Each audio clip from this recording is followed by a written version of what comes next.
Hoje vou dar uma fugida da pregação catequética comum e trazer uma palavra justamente voltada à questão de família, de casamento. Uma oportunidade realmente muito importante, boa, para que nós venhamos, na verdade, ensinar um pouco sobre o conceito de casamento e algumas questões importantes. Eu escolhi um texto da Palavra de Deus, que é o texto de Colossenses, no capítulo 3, por favor. Colossenses, capítulo 3, versos 18 ao 21. Diz assim a palavra do Senhor: Esposas, sede submissas ao próprio marido, como convém no Senhor. Maridos, amai vossa esposa e não a trateis com amargura. Filhos, em tudo obedecei a vossos pais, pois fazê-lo é grato diante do Senhor. Pais, não irriteis os vossos filhos, para que não fiquem desanimados. Até aqui, meus irmãos. Vamos refletir, é claro, em mais textos da Palavra de Deus, mas esse texto vai ser a base para a ministração de hoje. E eu escolhi um tema justamente para essa ministração, que é o desafio moderno à família cristã. Eu gostaria de falar para vocês nessa manhã, aproveitando esse momento tão oportuno, na verdade, não é, onde nós daqui a pouco teremos o casamento de membros aqui da comunidade, não é? O que é uma bênção, na verdade, glorifica o nome de Deus, sim. Eu resolvi falar justamente sobre essa questão do desafio, não é, moderno, o desafio que nós enfrentamos hoje, certo, na família cristã. Como é desafiador hoje você casar, entender o que é o casamento, entender o conceito de casamento. Há um desafio muito grande contra as famílias. Há uma militância terrível contra tudo que nós entendemos que é casamento. E isso tem que ser bem refletido entre nós. Porque nós estamos aqui neste mundo e nós estamos sujeitos, nesse sentido, a estar muitas vezes sendo bombardeados também por ideologias estranhas à palavra de Deus. E nós sabemos muito bem qual é o mau testemunho que hoje muitas vezes o casamento tem na sociedade. E é pensando nisso que nós temos que refletir sobre o que é o casamento, entender os desafios e então buscarmos respaldo na palavra de Deus, para por meio dela, não é, que nós venhamos guiar as nossas vidas, buscar a orientação do Senhor, entendendo o que é o casamento e então batalhando por ele. Esse é o desafio que nos está proposto. A primeira parte, então, eu gostaria muito de falar sobre o desafio diretamente ao casamento. Antes disso, apenas explicando alguma questão aqui dessa carta, e na verdade do capítulo de Colossenses, não é? Quando o apóstolo Paulo ele envia, na verdade, essa carta, ele trata de assuntos tão importantes nesse capítulo 3. A primeira coisa que nós percebemos é que quando ele inicia, no capítulo 3, ele deixa muito claro: portanto, se fostes ressuscitados juntamente com Cristo, buscai as coisas lá do alto, onde Cristo vive, assentado à direita de Deus. Pensai nas coisas lá do alto, não nas que são daqui da terra. Paulo ele inicia esse capítulo 3 trazendo uma mensagem muito profunda para aqueles crentes. A gente vai entender esse contexto primeiro para depois chegar na aplicação do casamento.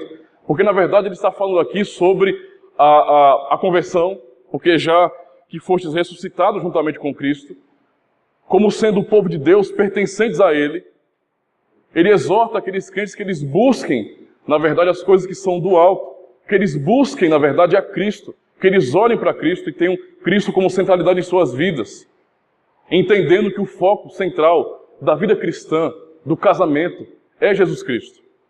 Ele explica isso, ele convida a igreja a se portar, por exemplo, nos textos adiante, como eleitos de Deus. Já que vocês são filhos de Deus, não é? Se vocês foram ressuscitados com Cristo, então se portem como tal. É um convite realmente, irmãos, à santidade.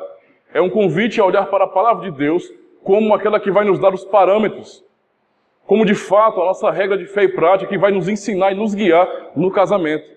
Uma primeira coisa importante que nós entendemos aqui é que sem, na verdade, um entendimento da palavra de Deus, nenhum casamento vai atender de fato ao que a Bíblia ensina verdadeiramente. Não há compreensão do que seja aliança e nem das responsabilidades reais do casamento. É tanto que o casamento hoje é encarado como um mero contrato, onde as pessoas podem simplesmente contrair núpcias hoje e daqui a 2 anos ou menos se separarem como se não tivessem feito nada. De sério assim. E casar e descasar hoje é como trocar de roupa. Isso é a mentalidade que nós temos hoje. Então, não se engane, a sociedade ao nosso redor não apoia o casamento e nem sequer entende o que é casamento. Por isso as pessoas não valorizam o que o casamento significa. O casamento é uma instituição divina, é algo dado por Deus para o bem do homem, que glorifica o seu nome também. Não é? E é pensando nisso que nós temos que olhar para a palavra de Deus e seguir esse exemplo do que Paulo está ensinando aqui. Olhem para Cristo, a centralidade da vida cristã, tudo na vida cristã, tudo, absolutamente tudo. O casamento, a família em geral, tem que ter como centralidade a Cristo Jesus, para que esse casamento venha a fluir de fato e glorificar a Deus. Essa é a grande batalha que nós enfrentamos todos os dias. O convite de Paulo aqui àquela comunidade é um convite à santidade. É um convite a que eles sejam diferentes. Olhem para o mundo e lembrem de quem vocês eram. Vocês não vão viver mais dessa forma. Não cabe isso mais na sua nova vida em Cristo Jesus. Então vocês como igreja, e é o que Paulo está dizendo aqui para eles, têm que dar um testemunho nesse sentido no mundo.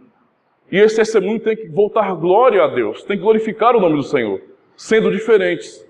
Absolutamente diferentes. Não é mais o mundo agora que rege a vida daquele que faz parte de Cristo, que faz parte do corpo de Cristo. Não são mais os conceitos mundanos e suas ideologias destrutivas que têm que dominar a mente do cristão. Então tudo aquilo que é contra a palavra de Deus, nesse mundo, nessa guerra ideológica, tem que ser rejeitado por aqueles que temem ao Senhor, por aqueles que amam ao Senhor. E a igreja não pode de maneira nenhuma permitir com que essas filosofias, esses pensamentos, venham dominar as nossas vidas e definir quem nós somos e o que nós fazemos. A partir do momento de que nós,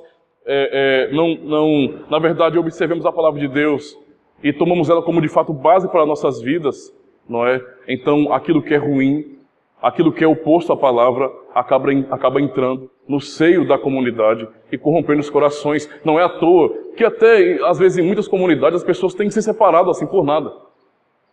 Se separado. Parece que 2 anos ou menos depois que casaram e fizeram seus votos diante da igreja, diante do Senhor, eles esquecem, é como que suas palavras não valessem nada. Esse é o mundo que nós vivemos. Um mundo relativista, um mundo que não se importa com a verdade, um mundo que busca, na verdade, uma forma de vida onde parece mais um anarquismo.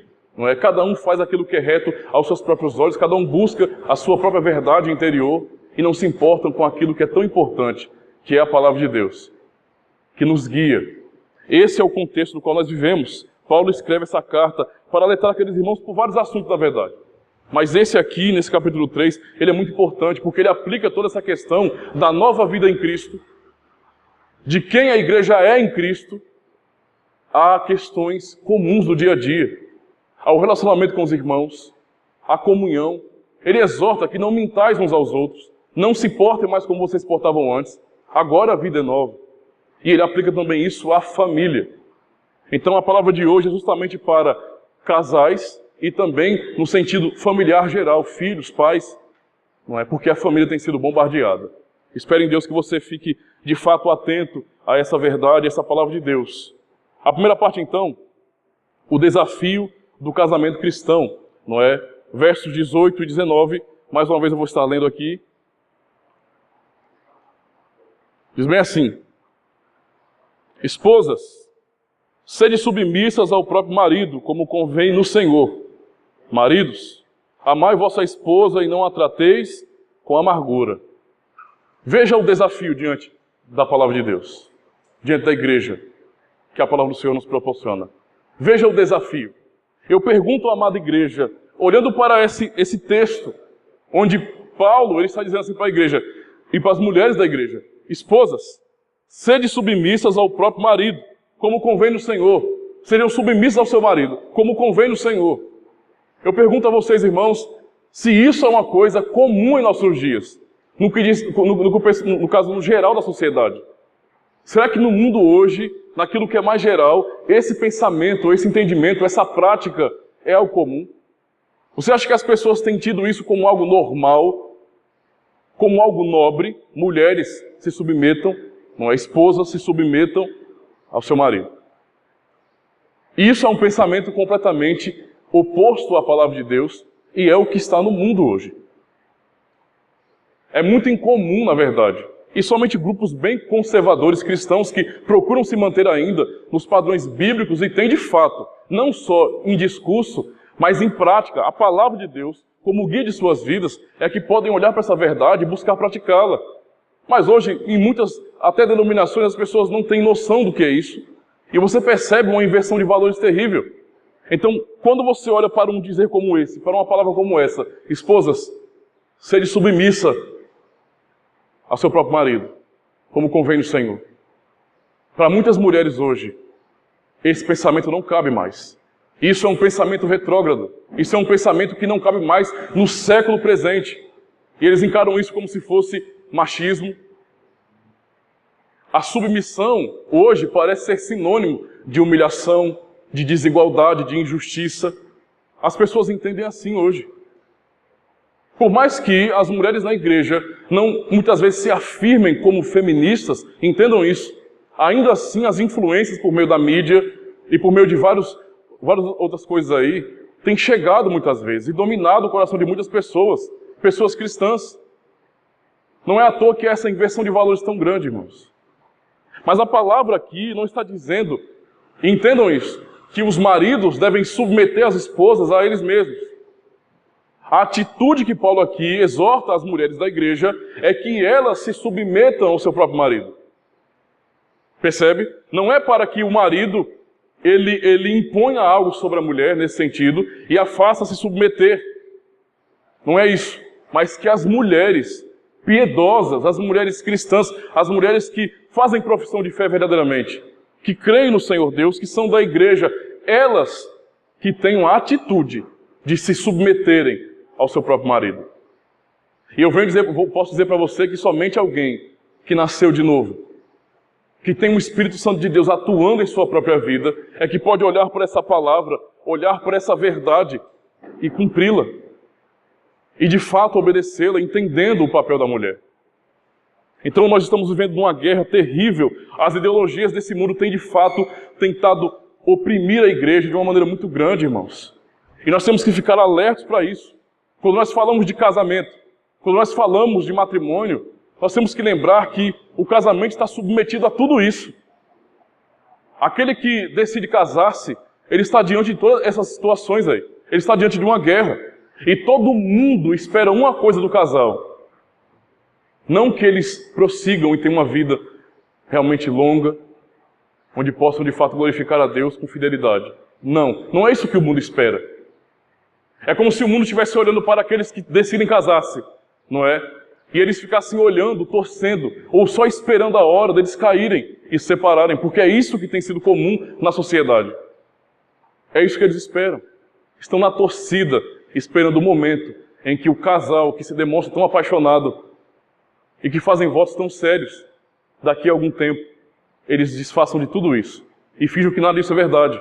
É isso que o mundo espera do casamento. Por isso o desafio para quem vai casar é justamente esse. Você não está casando e o casamento resume-se apenas em seu amor ou o que você deseja de sua esposa e vice-versa. Não se trata simplesmente disso, mas há todo um contexto, há toda uma realidade, há toda uma verdade envolvida aí. Quando nós encaramos o casamento, nós estamos sendo desafiados a nos manter fiéis e a entender o casamento como algo sério, porque é instituído por Deus. Não entender o casamento como uma instituição meramente humana que pode ser desfeito. Nós estamos sendo desafiados com o casamento a batalhar pelo casamento para a glória de Deus, entendendo o seu conceito.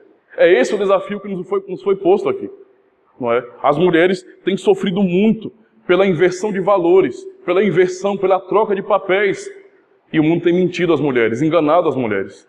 E dito que os homens, eles são melhores se eles forem os cabeças, como se fosse o próprio homem que tivesse decidido isso. E não olham para a palavra de Deus, quando o próprio Deus é quem dá os papéis para cada um de nós. E eu pergunto a vocês, pode haver maior dignidade do que essa? Do que Deus nos dar os papéis, Deus nos criar para um propósito? Não, irmãos. Então aquilo que o mundo ensina é mentira.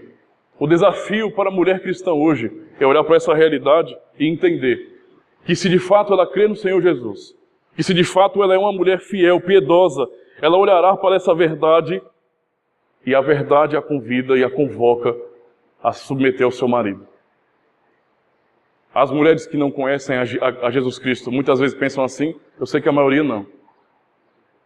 Mas aquelas que são cristãs têm a palavra de Deus como seu guia, como seu orientador na verdade. Igualmente os homens, no versículo 19 diz, maridos, amai vossa esposa e não a trateis com amargura. O desafio que é dado às mulheres também é dado aos homens. E da mesma forma os homens, eles são convocados a assumirem um papel importante no casamento. Quando o homem vai casar, busca um casamento, ele tem que entender muito bem o seu papel diante do Senhor e diante de sua esposa. Naquele que é o cabeça do lar, que vai liderar de acordo com a palavra, com justiça, não de acordo com os rudimentos do mundo. O homem é desafiado a isso também. E o homem, assim como a mulher, tem sofrido.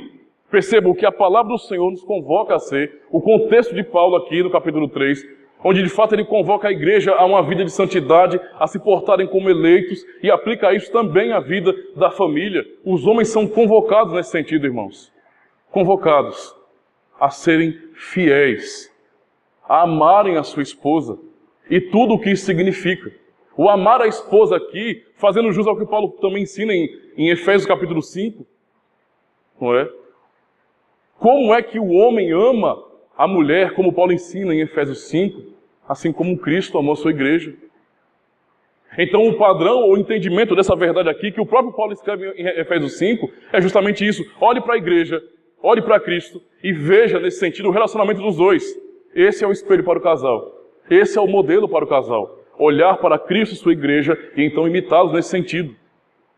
O homem, quando é convocado a amar a sua mulher, é para cuidar dela, é para suprir suas necessidades, é para liderá-la. Os homens têm sofrido, irmãos, porque essa verdade aqui tem sido algo muito difícil de ser cumprido em nossos dias. Não que não fosse nesse período, era. Mas hoje as ideologias são tão destrutivas e tão sutis muitas vezes, e dominam tanto o mundo que nós vemos isso como uma coisa muito grande, gigantesca. E a fé e aquilo que o Senhor nos confiou de fato, como se fosse algo pequeno, nós estamos muitas vezes nos sentindo acuados e apenas sendo bombardeados. Hoje o mundo redefine o papel do homem. O homem não é mais aquele que provê, não é mais aquele que protege, não é mais aquele que cuida. O homem não faz aquilo que Cristo faz por sua igreja nesse sentido. Se sacrifica por ela. Não é isso que a sociedade tem pregado e ensinado sobre o papel do homem no casamento, do marido. E decorrente a isso, muitos homens não sabem os seus papéis, não assumem os seus papéis, não estão prontos nesse sentido, pelo que aprenderam, contar a palavra de Deus, a de fato glorificarem a Deus e a levarem o seu casamento à frente. E o que você tem hoje? De um lado, ou homens que são completamente, e eu explicarei isso, não é? Feminilizados, homens que são sensíveis demais, não conseguem encarar a realidade do casamento como, de fato, guerreiros que têm que proteger as suas famílias. Nós temos isso, então. Homens que não assumem o seu papel, que são crianças, são choramingões. É até o contrário, né? Em vez da mulher colocar a cabeça no ombro dele e chorar, é o contrário. Ela que carrega ele no braço. Chora não, meu bichinho. Isso é estranho. E por outro lado, em contraposição a isso, no extremo oposto, hoje é muito comum. Não é, na verdade, você ter essa confusão toda, onde você tem homens que são assim, e por outro lado, homens que são brutos, parecem animais, que não entenderam o seu papel. Perceba, nenhum dos dois estão certos. São extremos opostos aqui. Nenhum cumpre o seu papel. E é isso que a sociedade tem dado às pessoas. Ou você tem homens que não entendem o que é liderar, e não lideram por causa disso. Ou você tem homens que, de fato, fogem da sua responsabilidade de liderar. Essa é a realidade. Tem que ser uma coisa recíproca também. Deus está mandando isso para os dois, para marido e para a esposa. É assim que nós entendemos casamento à luz da Bíblia, e é assim que nós temos que olhar a verdade da palavra de Deus e termos firmeza nisso para lutarmos nesse sentido contra essas ideologias. Estão realmente tentando nos destruir de dentro para fora. Com toda a sutileza possível, redefinir os papéis e destruir tudo aquilo, não é, que de fato é uma bênção para as pessoas, e principalmente para a igreja do Senhor. O casal, irmãos, tem dificuldades. E isso é comum, é notório. E por causa dessa distorção do que vem a ser o casamento, o que nós temos percebido aí são relações adulteradas. Você está dizendo que todo mundo está em adultério aí, pastor? Não, não é isso que eu estou dizendo. Mas eu estou dizendo que quando a relação é mudada, quando a relação tem uma fórmula original, tem uma base na Escritura, e ela é mudada ou redefinida, a sua fórmula é alterada. Ou seja, é adulterada. O tipo de relacionamento que o mundo prega hoje é um tipo de relacionamento completamente adulterado. Não é? Se os cônjuges não podem assumir os seus papéis de acordo com o que Deus revelou, que é aquele que instituiu o casamento, então essa relação não está sendo fiel, não é, à sua própria revelação. E isso é um mal terrível para a família. Agora você imagine tudo isso. Paulo não fala aqui somente de esposas e maridos, não é? Esposa, sede submissa ao seu próprio marido, como convém no Senhor. Como é comum à mulher cristã, às mulheres piedosas. Maridos, amai vossa esposa e não a trateis com amargura. Aqui a gente consegue encaixar, de fato, o entendimento de que a mulher é o vaso mais frágil. É isso que Deus tem cobrado da gente. O entendimento do que vem a ser o casamento. Esse é o nosso grande desafio. Agora imagina, nesse conceito de família, vem fruto daí. Vem filhos. E como nós, hoje na sociedade, temos entendido que o conceito de família está completamente longe da palavra de Deus, ao olharmos para o texto que nós acabamos de ler. E porções do texto, quando dizem de maneira muito clara, por exemplo, no versículo 4, quando Cristo, que é a nossa vida, se manifestar, então vós também sereis manifestados com Ele em glória. Versículo 5, fazei, pois, morrer a vossa natureza terrena, a prostituição, a impureza, paixão lasciva, desejo maligno e avareza, que é a idolatria. Por estas coisas é que vem a ira de Deus sobre os filhos da desobediência. Ora, nessas mesmas coisas andastes vós também no outro tempo, quando viveis nelas. Agora, porém, despojai-vos igualmente de tudo isto: ira, indignação, maldade, maledicência, linguagem obscena do vosso falar. Não mintais uns aos outros, uma vez que vos despistes do velho homem com seus feitos. Observe a realidade aqui. O convite a assumirmos uma postura de uma nova vida. Se nós nascemos de novo, se nós conhecemos a verdade do Evangelho, então a nossa forma de viver tem que ser oposta ao mundo. Radicalmente oposta ao mundo. Temos que pensar diferente. Temos que entender diferente. A partir da mente de Cristo. E quando nós olhamos para essa realidade, então, e infiltramos isso na família, tudo o que é conceito de família foi distorcido. E quando nós entendemos agora o fruto do casamento, os filhos, não é? A família que tem que, de fato, obedecer aos padrões da palavra de Deus, a família cristã, que é uma família que faz parte da aliança com Deus, pela graça, essa família tem sido atacada demais. E hoje, há uma confusão terrível também nos papéis, não é, de pais para com os filhos, de filhos para com os pais. Há uma distorção completa. Pais que não têm, por exemplo, a compreensão da responsabilidade que têm em educar os seus filhos no caminho do Senhor. E eu digo isso de pessoas que dizem que são verdadeiras cristãs, cristãs confessas, que amam a palavra de Deus, que amam o Evangelho. Não têm um entendimento da responsabilidade que eles têm com relação à educação de seus filhos, ao fortalecimento de seus filhos, a inculcar a lei do Senhor, a palavra dele, na mente de seus filhos. E a sociedade, com certeza, sofre por causa disso. As nossas crianças também têm sofrido por causa de tudo isso aí, irmãos. Esse é o mundo que nós vivemos. E então, o texto do versículo 19 diz, 20. Filhos, em tudo obedecei a vossos pais, pois fazê-lo é grato diante do Senhor. A convocação e desafio para os filhos também. Obedeçam seus pais em tudo. Que mandamento é esse? Esse é o 5º mandamento, irmãos. Mandamento com promessa. Honra teu pai e tua mãe, para que se prolongue os teus dias na terra, que o Senhor teu Deus te dá. Nós acabamos de ler a lei do Senhor no início do culto. Esse é o mandamento. Só que, do mesmo jeito que homens e mulheres são bombardeados com esses pensamentos de fora, os filhos também são, por meio da televisão, por meio da escola, das faculdades, e tudo aquilo que cheira à autoridade tem que ser repreendido, tem que ser jogado de fora. Tem que ser deixado de lado. Não é assim que hoje a gente tem visto jovens rebeldes, filhos rebeldes que não obedecem mais aos seus pais, que não honram os seus pais. É isso que o mundo tem ensinado e militado contra a família, ensinando de maneira muito clara que o pai e a mãe não têm autoridade. Não é isso, por exemplo, que tem se expressado em nosso país mesmo, por meio até de leis.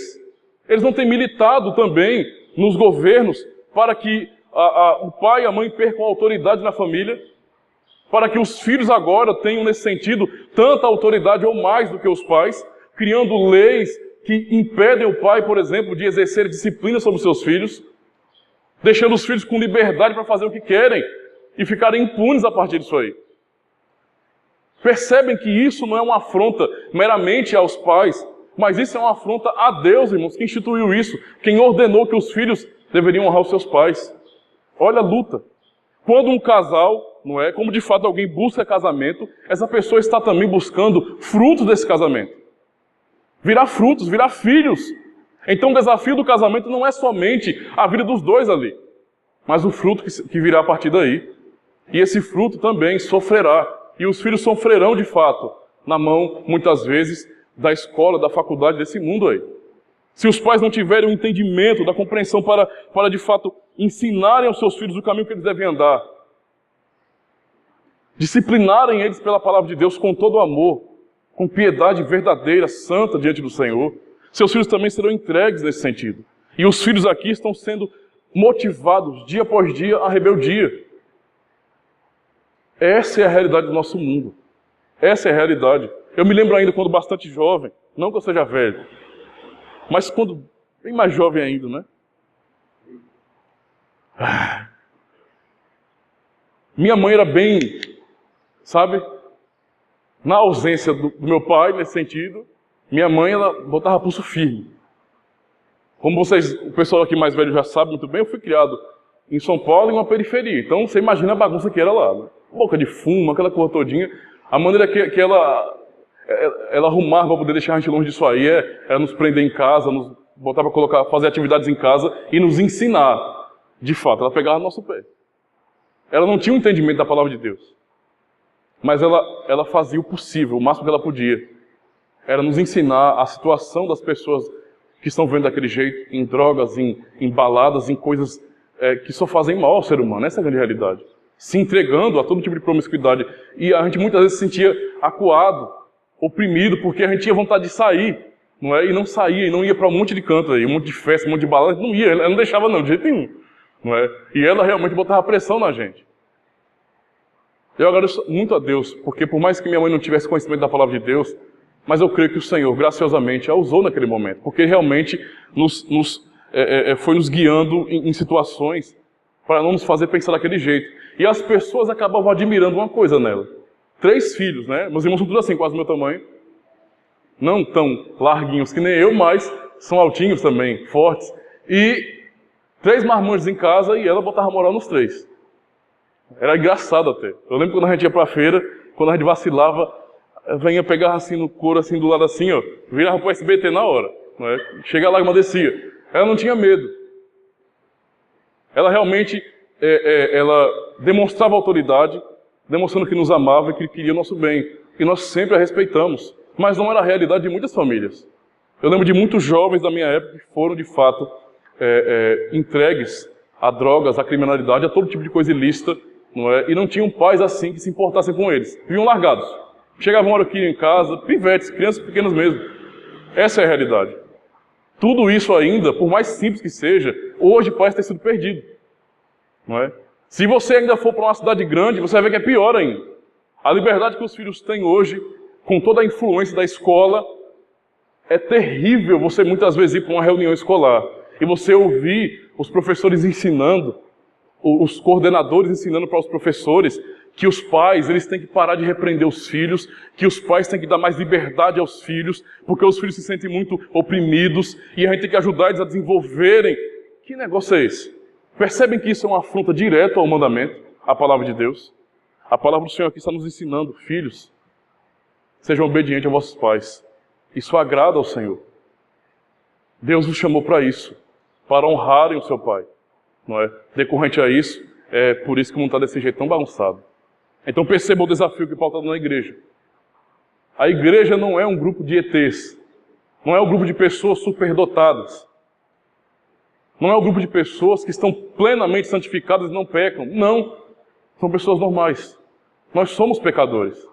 E diante do mundo nós somos tentados por tudo isso. Se não olharmos para a palavra de Deus, a tendo como de fato o nosso guia, como poderemos vencer isso? Como poderemos batalhar contra isso? Simplesmente deixaremos tudo isso entrar em nossas vidas e bagunçar de uma vez por todas as nossas famílias, não é? Hoje, o conceito e o entendimento de família reunida almoçando é a coisa mais estranha do mundo hoje, né? Estranho. Quando deveria ser uma coisa comum. Deveria ser uma bênção para nós. E muitos cristãos sofrem com isso, porque não entendem essa realidade. Ainda assim, Paulo exorta, ou seja, pega o evangelho, aplicou o evangelho à esposa, ao marido e agora aos filhos. Mas também ele aplica o evangelho aos pais. Pais, não irriteis os vossos filhos, para que não desanimem.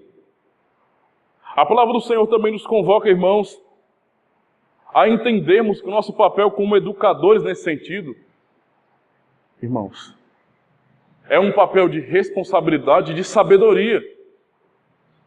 De sabedoria. Não irritar os seus filhos, entender. Como é que os pais vão entender o que isso representa em si, como educar de fato seus filhos, sem provocar a ira deles, como Paulo vai ensinar também em Efésios capítulo 6, não provocar a ira dos filhos, se eles não olham para a palavra de Deus para entender o que é o conceito de liderança, por exemplo. Em Deuteronômio capítulo 6, olha o que a palavra do Senhor nos ensina. E estas palavras que hoje te ordeno estarão no teu coração, e as ensinarás a teus filhos, e delas falarás assentado em tua casa, e andando pelo caminho, e deitando-te e levantando-te. Também as atarás por sinal na tua mão, e te serão por frontais entre os teus olhos, e as escreverás nos umbrais da tua casa, e nas tuas portas. Deuteronômio 6, do 6 ao 9. Essa palavra é uma palavra pactual, uma palavra, uma ordenança ao povo de Israel, do Deus que agora os convoca, porque é um Deus de família, e está convocando os pais agora a assumirem a responsabilidade de educarem os seus filhos no caminho do Senhor, e de maneira ativa. Não pode ser aquela coisa passivazinha, né, sabe? Por que eu ensinei de mal para esse menino, porque esse menino é ruim desse jeito, né? Quando a gente não faz, a gente está fazendo também. A nossa não atitude também é uma atitude. O que nós não fazemos, a nossa omissão também planta alguma coisa neles. A convocação aqui para o povo de Deus, essa é a realidade. É que as palavras do Senhor, as palavras do pacto, a palavra de Deus, deve estar na família. E os pais têm um dever nesse sentido de inculcar isso aos seus filhos. Esse é o papel sacerdotal do homem, por exemplo. O homem deve ser esse que traz a palavra de Deus e ensina e educa os seus filhos no caminho do Senhor. A coisa mais incomum hoje é justamente isso na sociedade. Querem buscar o quê? A maneira do mundo para educar os filhos, a maneira que não tem sabedoria, e sim vão causar ira aos seus filhos por causa disso, com certeza.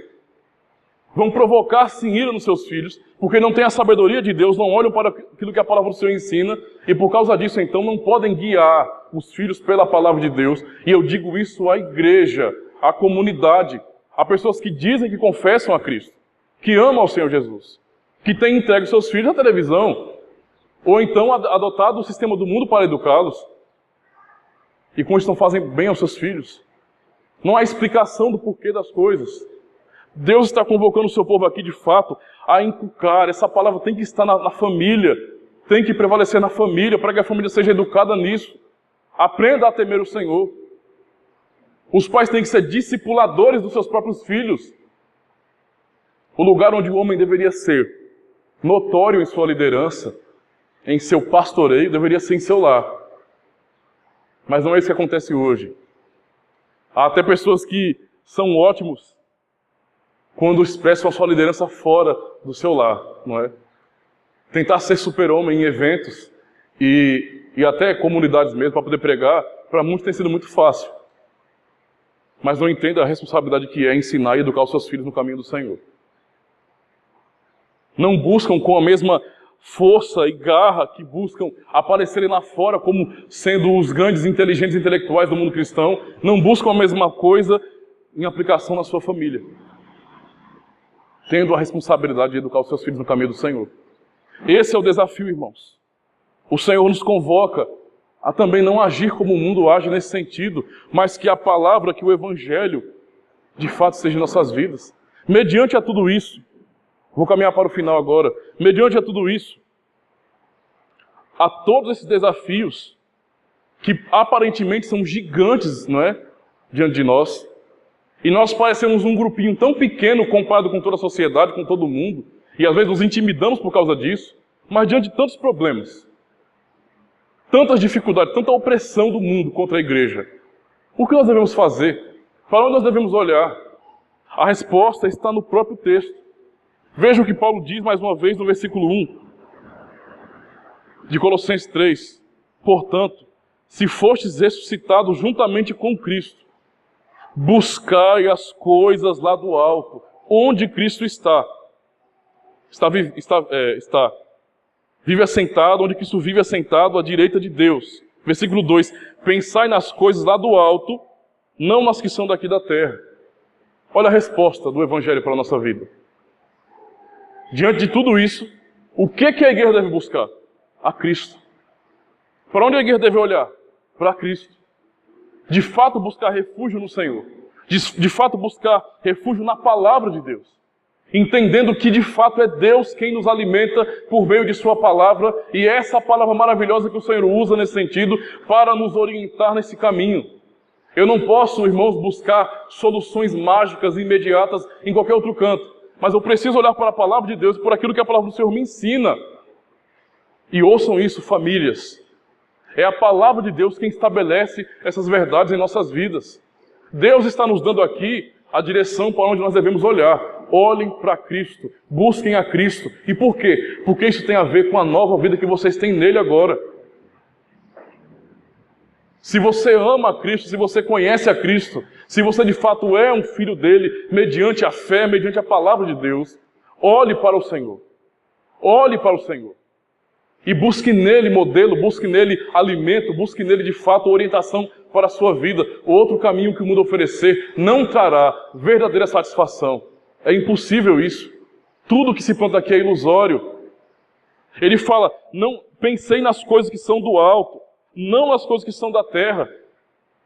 E isso se vocês já foram ressuscitados com Cristo. Se você crê no Senhor Jesus Cristo. Então isso tem que ser de fato a consequência dessa conversão. Tem que ser de fato a consequência desse novo nascimento. Se de fato o Espírito de Deus habita em você, habita naqueles que têm buscado casamento, vocês vão olhar para a palavra de Deus, porque esse é o único caminho reservado ao seu povo. Olhar para a palavra de Deus. E olhar para Cristo, mediante o que nós aprendemos aqui, é de fato confiar nele. Entender que nós somos salvos pela graça, por meio dele. Ele é, de fato, o fim de todas as coisas, o autor e consumador de nossa fé. Essa é a realidade, irmãos. Temos que olhar então para essa verdade da palavra de Deus e descansar. Como o povo outrora descansar no deserto. Como o povo de Israel, quando recebeu a lei, teve que passar 40 anos pelo deserto, e muitos ali foram perdidos porque não eram de Deus, mas Deus preservou o remanescente, e eles puderam confiar na promessa, puderam confiar na palavra, na verdade do Evangelho, naquilo que Deus estava revelando a eles. Confiar nas promessas do Senhor. É assim que um cristão vive nesse mundo. Nós fizemos uma exposição na primeira carta de Pedro, justamente batendo na tecla, na verdade, e exaltando a questão da nossa identidade em Cristo. E essa é a realidade aqui. Se fostes ressuscitados juntamente com Cristo, buscai as coisas lá do alto. Esse é o caminho para o cristão. Esse é o caminho para quem busca o casamento. Esse é o caminho para a família. Cristo no centro. Sem essa realidade, sem Deus como centro de nossas vidas, sem a palavra do Senhor de fato, guiando os nossos passos, sendo nosso alimento diário, jamais vamos prevalecer como família. Nós temos diante de nós agora a demonstração do Senhor Deus sobre nós. Olhemos então, pois, para a palavra dele e confiemos em suas promessas e confiemos no que Cristo nos revelou, para que nós, por meio da palavra de Deus, por meio do conhecimento que Ele nos dá, possamos batalhar em favor da família, batalhar pela fé, glorificar o nome de Deus com o que entendemos sobre relacionamento, sobre a família em geral. Vocês estão sendo desafiados aqui, não só eles que vão casar agora, mas todos vocês que ainda vão casar e que já são casados, vocês são desafiados pela palavra de Deus hoje. Vivam nesse sentido, de acordo com o chamado de vocês. Vivam uma vida de santidade, de diferença. Não sejam iguais, mas de fato demonstrem que o Evangelho faz parte da vida de vocês. Amém?